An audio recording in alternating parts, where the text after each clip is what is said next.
National Defense Authorization Act. I'd like to know some of your thoughts on it, and I would hope they be in line with my fear of this, please. About is the Defense Authorization Act. In the House, they were tinkering with the words that was signed into law after 9/11 to go after Al-Qaeda, people responsible for 9/11. I supported that. But that morphed into going after all terrorists around the world and invading countries. It was gross distortion of that authority. So instead, some of us wanted to eliminate the authority because bin Laden's got done and, you know, they've abused it. But no, instead of that, they put in the House that they added it. They not only had the Al-Qaeda, they added the Taliban. And the Taliban are people not making plans to come here. The Taliban is mainly motivated to keep people out of their country. Matter of fact, our current government right now is starting to talk to the Taliban. So what was changed in the House was said that anybody, it was the Taliban plus associated forces. Associated forces mean that if you happen to visit a website that is controversial, or maybe attended a mosque or something like that, and somebody in that mosque was a bad guy, and you were associated, that you would be, you know, subject to being arrested. But when the Senate got it, they said that they could be arrested by the military and taken in. And some of the senators on the House floor bragged, when we get one of those guys and they ask for a lawyer, just tell them, no lawyer for you. And these are just suspects. And this is on top of last February when the president announced that it's a national policy that the president's allowed to assassinate American citizens without a trial or charges made. And it's happened 3 times already. But people say, well, yeah, but that Al-Awlaki, he was a bad guy. But what about his son, who was 16 years old? He was the second target. Oh, we didn't know he was so young. I mean, this is really, really bad. And it got passed this week. The Senate made it worse. It came back to the House, and there was no chance of stopping it. And the president was anxious to have it. No, that is major. It's very, very dangerous. We've essentially repealed our Bill of Rights, the Patriot Act, which I think should have never been passed. Repealed the Fourth Amendment. This essentially repeals the Fifth Amendment. This also. Freedom, the ideas of freedom developed slowly over many centuries. And they were trying to establish some of these principles with the Magna Carta in 1215. We're thrown out the window. So I'm glad you're interested, and I'm glad you know about it. I sure wish something more could have been done about it. Check and see how your representatives vote. That might not hurt anything. Added in, and that Americans are exempt. That's what I had a letter. Oh yeah, that's what they're using. But that is not true. Americans are not. They are. I get it in writing. But they said the president is no American citizens. No, this is designed for American citizens. They are not exempt. No, it includes American citizens. Can congressmen lie?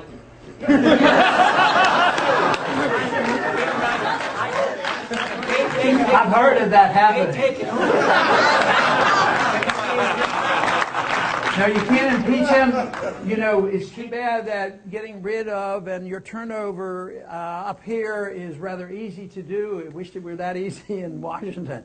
It has to be the election. I mean, if they really get out of hand, you know, you can, Congress can throw a person out. But who are they going to throw out when they're all guilty? Not all, but...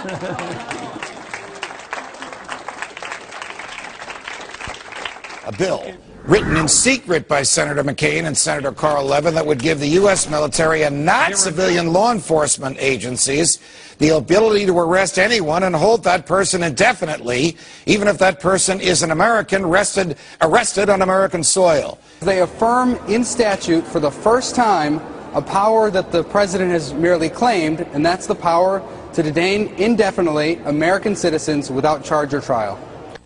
That should be of grave concern to all Americans who care about our constitutional rights to a fair hearing.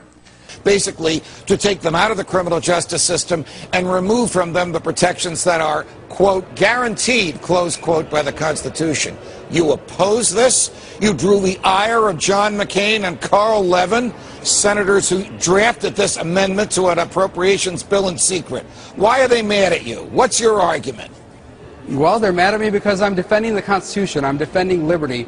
This country was built upon the idea of liberty. And if we are fighting terrorism and destroying liberty in the process, then we're not really accomplishing the goal of defending this country.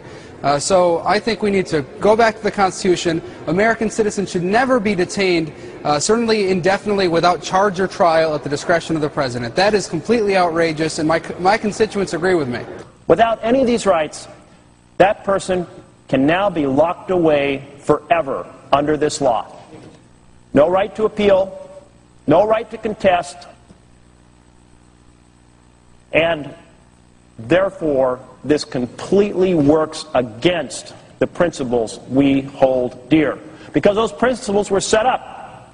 The Fifth Amendment and Sixth Amendment were set up to defend us against the overreach of an executive branch. And yet we have stripped away tonight those protections. There is one thing and one thing only that is protecting American citizens, and that's our Constitution. The checks we put on government power. Should we err today and remove some of the most important checks on state power in the name of fighting terrorism, well, then the terrorists have won. What's going on here? I mean, everybody in the Senate took an oath to uphold the Constitution, which says no person, doesn't even say no American, it says no person shall be denied life, liberty, or property without due process of law. And here they go ahead and vote for legislation that denies it.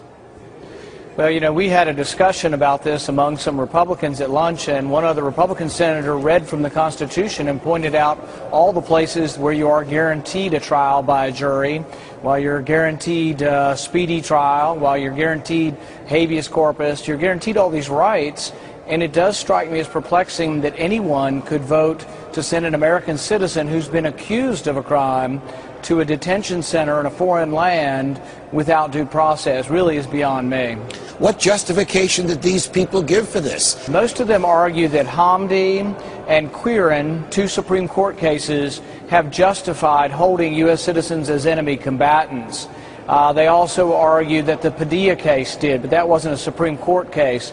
I guess my point is that I agreed with Scalia, who was the dissent in the Hamdi case, and who said that really high treason has been tried in our courts usually, and it is the exception to ever give up our rights. It's happened during war. But my point about this is a war without end. I'm afraid of giving up the right to trial by jury and hoping that someday they will declare an end to this war and they'll give back the right to trial by jury. It really concerns me. It's very interesting how people can twist and torture language. Hamdi was a case lost by the Bush administration in which Justice O'Connor said everybody's entitled to a trial. And Quirin was a case lost by the Franklin Delano Roosevelt administration, which said even a German saboteur who was born in the United States of America, was captured trying to blow up munitions plants during World War II, was entitled to a trial. But here you have colleagues of yours who can read the Constitution as you do, basically throwing up their arms and saying, well, since presidents before Obama have gotten away with this, we might as well write it into the law and let him and successors do so lawfully what the other presidents took a chance on doing? Well, their other argument is that there will be one procedural hurdle, and the procedural hurdle is that there will be a habeas, or you have to present the body. The judge has to rule on whether or not the person can be held. But my argument to them was that to me is the beginning of due process. That's not the end of due process. To have a habeas hearing before a judge to see if you can hold a prisoner is the beginning of due process, but that's not all of due process. Due process involves a jury trial, a judge, legal help on both sides of the equation, and a conclusion. So there's much more than just a habeas hearing. Right. But they claim that having a habeas hearing is enough. But the problem is then you hold somebody after one hearing, you can hold them indefinitely. Their argument also is they say, well, 27% of the prisoners we've released from Guantanamo went back into combat. But my response to them was, those 27% that were released weren't released because of due process. They were released because some generals in the administration decided to let them go. It had nothing to do with due process letting them go. In fact, due process, we've convicted several people in the United States through due process. What we're talking about is an amendment to the Defense Authorization Bill, which permits the United States government to use the military in violation of the Posse Comitatus Act, which has been in place since 1876, and to use the military to arrest American citizens and hold them in indefinite detention with no recourse to courts of law. Now, this constitutes the repeal of the United States Constitution. You're letting them circumvent the Constitution after 200 years here. Will be the first generations, we argued, that abandoned, truly abandoned, this most important aspect of a free society.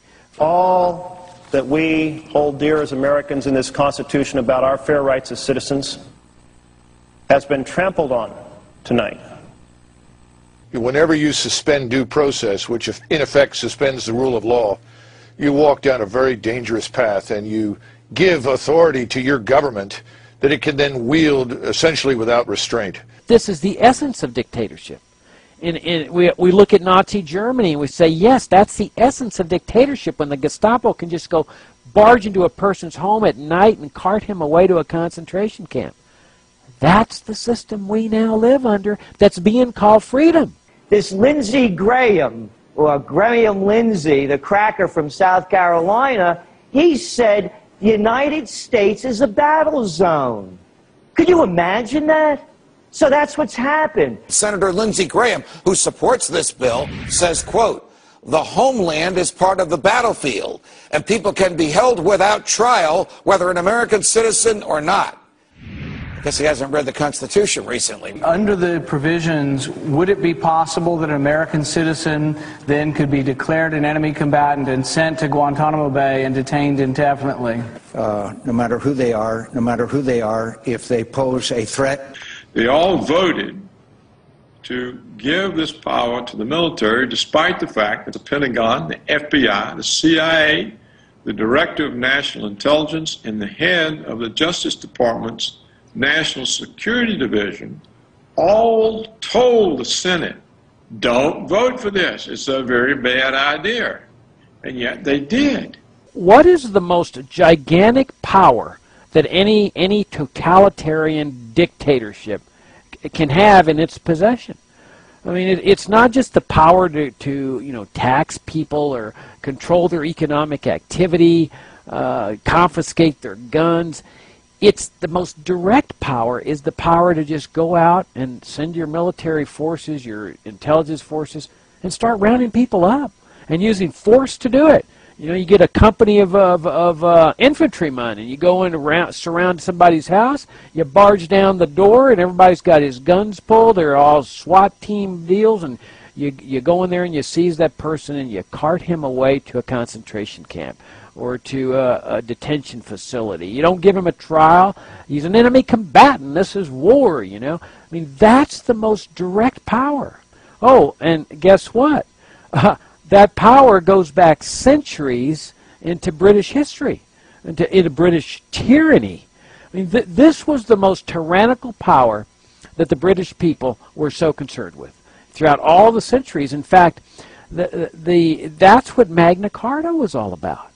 You know, when the barons of England held their own king, King John, at the point of a sword. I mean, they were rebelling against their king because their king had been going out just grabbing people, or through his military, grabbing people, carting them away to the Tower of London or some dungeon, putting them on the rack, torturing them, executing them for criticizing the government, for questioning the regime.